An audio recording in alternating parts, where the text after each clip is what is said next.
Hello everyone, this is Moustapha Mohammed again. Well, it's been a while. I hope you are doing well. I'm good, and thank you for asking. Today I'm really excited to walk you through my technology assessment on mobile cash transfer systems in Tanzania refugee camps. This presentation brings together research, policy analysis, and the powerful insights from real interviews in Kakuma refugee camp in Kenya and the Nyarugusu refugee camp in Tanzania. My goal today is simple: to show how this technology, digital cash assistance, can transform humanitarian aid if it is done the right way with fairness, dignity, and a smart planning. Well, let's get into it. So, why this topic matters? Well, the thing is, Tanzania hosts some of the largest and most protracted refugee populations in East Africa. For decades, aid delivery has depended on physical food rations that include maize flour, beans, oil, and salt, and sometimes other things like clothes, just like once in 4 years or something. These are so useful, yes, but so slow, expensive, and mostly limiting. Meanwhile, countries like Kenya and Rwanda have moved toward digital assistance, giving refugees more choice, dignity, and financial independence. So I ask, is Tanzania ready for this shift? And under what conditions could mobile cash actually work? Well, the mobile cash transfers, what are they? Mobile cash transfer systems, or MCTS, allow refugees to receive assistance on their phones directly. No long lines, no ration cards, just digital support that they can use in approved shops. Programs like Kenya's Pambacha Cooler have shown that when digital aid is done well, it reduces inefficiency, lowers costs, and it strengthens local businesses. And yes, refugees overwhelmingly prefer it. So, what was done in this assessment?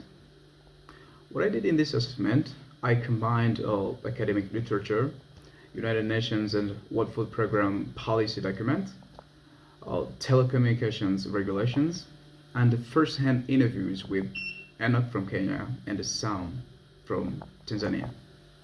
Their experiences added something that no report can replace: reality. Their stories helped confirm which ideas look good on paper and which ones actually work on the ground. Okay, we look at the key findings. What works? Well, here is what I found. First, mobile cash improves dignity. Refugees gain real decision-making power over their own lives. Second, it boosts economic activity with this beautiful and amazing interaction with non-refugee communities. Enoch in Kenya uh, describes refugees opening shops and creating jobs in Kakuma. And Sam shared that even Tanzania's small pilot in Nyarugusu created an active, vibrant market. He also added that it contributes to good health, like death rates reduced for those who were getting this aid. Third, digital aid reduced logistical costs, inefficiencies, and the delays that refugees get to experience. Okay, now let's look at the key implications of introducing this technology of mobile cash transfer systems in Tanzania's refugee camps. The implications of introducing this technology in Tanzania's refugee camps span economic, social, technological, and regulatory dimensions. Economically, evidence and interviews show strong market potential. Enoch described active refugee-owned shops in Kakuma, while some also said something similar, but he was referring to the first time that this technology was introduced in Tanzania, especially Nyarugusu refugee camp. And this is also this is supported by the findings of the researchers who did the same in Nyarugusu refugee camp. Socially, this technology improves dignity and a choice, but it doesn't seem to go equally with those with no phones, IDs, or digital literacy, with women and vulnerable groups especially affected. Technologically, weak network coverage and lack of electricity in these both camps, I mean Nyarugusu refugee camp and Ndura refugee camp, threaten system reliability. Regulatively, the Refugee Act allows economic participation of refugees, yet enforcement gaps and SIM card registration rules may limit access. These implications highlight the need for fast, inclusive planning. So now, the challenges. What's holding Tanzania back? But the story is not perfect. The implementation of this technology faces some challenges, which are the following.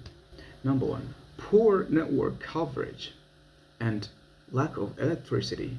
Actually, in many refugee camps in this area, have no electricity. This is the main challenge for the implementation of this technology. Number two, the majority of people do not have phones. And for those who do, there is a very strict SIM registration rules. And number three, policy practice gaps.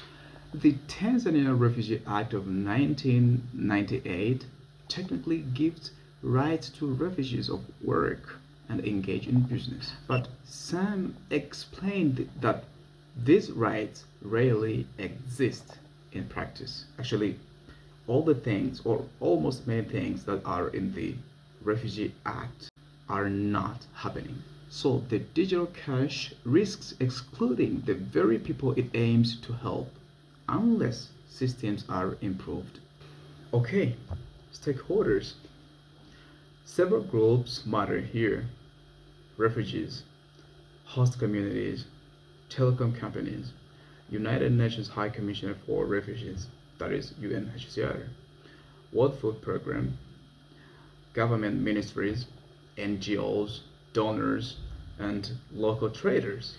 Each has different interests, and all of them impact whether mobile cash succeeds.